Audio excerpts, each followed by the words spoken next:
Gracias. Buenos días a toda la República Dominicana y al mundo. El sol de la mañana está en Nueva York.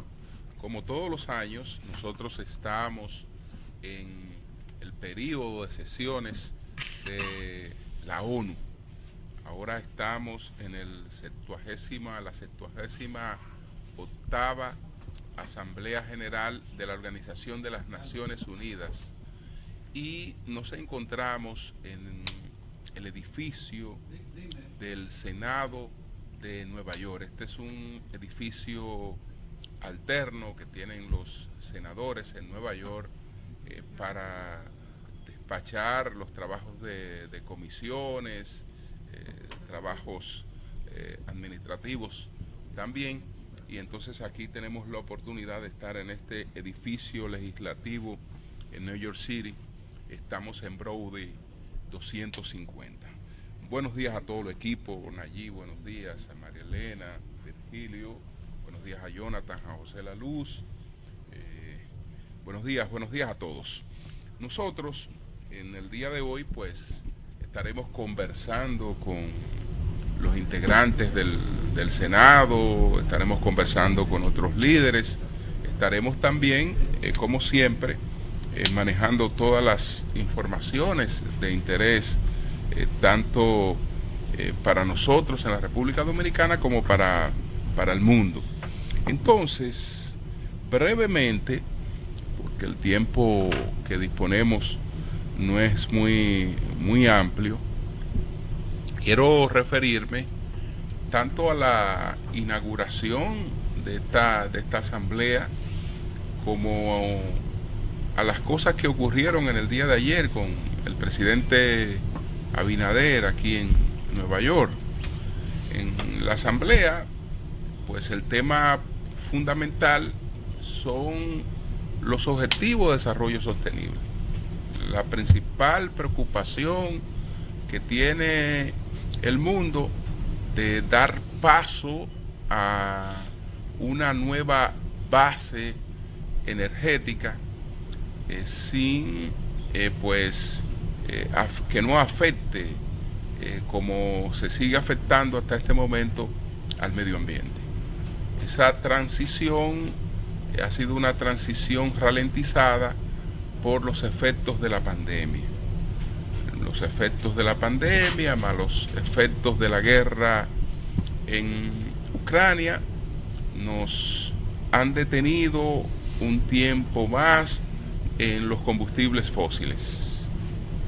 Y con una base energética de combustibles fósiles, pues todavía no hay una transición hacia una sociedad sostenible.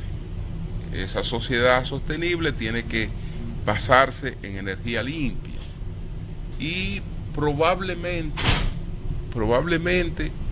volver al camino de la energía nuclear, como lo está haciendo China, como única opción para poder tener un abastecimiento eficiente sin afectar, sin generar todos esos gases de efecto invernadero que tenemos con los combustibles fósiles, que seguirán realmente en vigencia, aunque tratando de que se busque un efecto más neutral.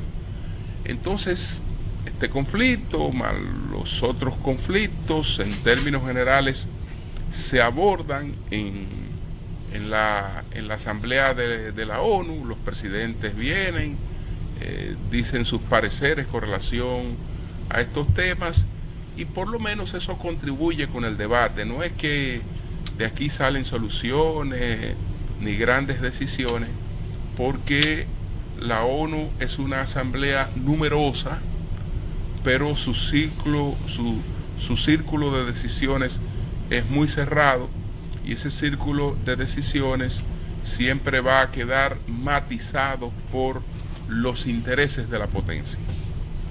Entonces, los diálogos, los discursos serán muy amplios, bonitos, etcétera, pero a la hora de las decisiones, entonces vienen los intereses de la potencia, se ponen sobre la mesa y eso termina matizándolo todo. Ustedes saben que la ONU tiene una asamblea general, pero tiene un consejo de 15 integrantes, hay 5 países con una capacidad de veto y esos países pues tienen la mayor influencia geopolítica y cualquier cosa que les afecte a ellos o que no esté de acuerdo con su criterio, no importa que haya sido debatida o aprobada en la Asamblea General de la ONU, sencillamente no va. Hoy habla el presidente Biden, el secretario general de la ONU, entre los presidentes que conocemos habla Lula, el presidente de Brasil, mañana lo hace el presidente Luis Abinader. Entonces, quiero referirme a lo que ocurrió con el presidente Luis Abinader en el día de ayer con una joven en la Universidad de Columbia. Él estaba participando en una actividad que se titulaba Foro de Líderes Globales de la Universidad de Columbia. Entonces ahí respondió preguntas y una de esas preguntas fue la de una joven que responde al nombre de Lizzie George Griffin. Esta es una joven modelo, filmmaker, es una joven, una activista lesbiana, y ella pues cuestionó al presidente Abinader y emitió una serie de opiniones inmediatamente, pero en verdad no le interesaba ni lo que le respondiera al presidente Abinader, ni analizar mucho las cosas que ella estaba planteando. A ella le interesaba lo que le iba a pasar con la difusión, con la viralidad de lo que ella hiciera ahí. Ese era su objetivo. Ustedes saben que hay una comunidad, hay una minoría que no pretende exclusivamente hacer valer sus derechos, los derechos que tenemos todos, esos derechos de los que nos hicieron portadores 3 grandes revoluciones: una revolución científica, una revolución industrial, una revolución democrática. Nos empoderaron y nos declararon que somos poseedores, por el solo hecho de ser seres humanos, somos poseedores de unos derechos inalienables. Entonces, esos derechos, yo creo que en democracia hoy nadie lo discute, y nos corresponden independientemente del color de la piel, independientemente de nuestras preferencias sexuales, independientemente de nuestras preferencias políticas, de nuestras preferencias religiosas, de nuestros orígenes raciales, independientemente de todo, pues nosotros somos portadores de esos derechos, y cualquier reclamo a un trato igualitario dentro del marco de esos derechos es un asunto absolutamente legítimo. Pero de lo que se trata no es de un reclamo a la aplicación de esos derechos, sino de imponer una serie de cosas que resultan entonces muy chocantes, porque no es que se me reconozca mi derecho como minoría, como negro, en mi caso.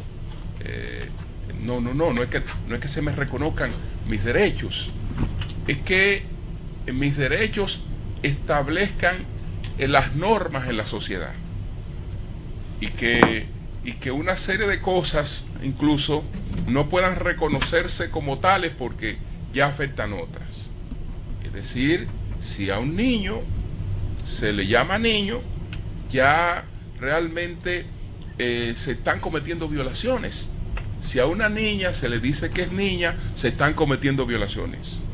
Porque la niña no puede ser niña, el niño no puede ser niño, porque tenemos que esperar a que él desarrolle las construcciones sociales que le van a llevar a definir una preferencia sexual.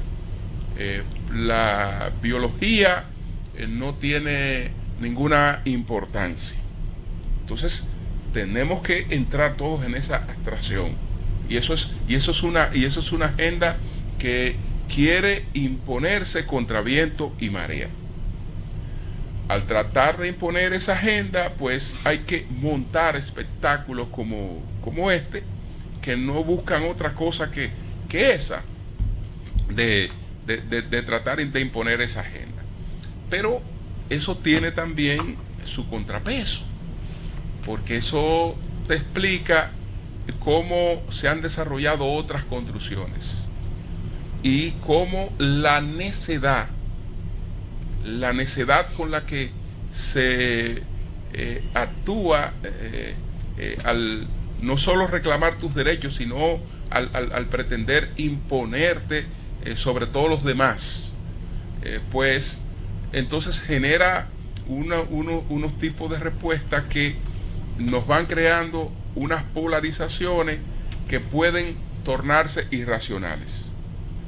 Por eso es que mucha gente se pregunta, no lo entiende, pero ¿por qué los evangélicos blancos en Estados Unidos, por qué los católicos, por qué cierran fila en torno a una figura que para nada se parece a ellos?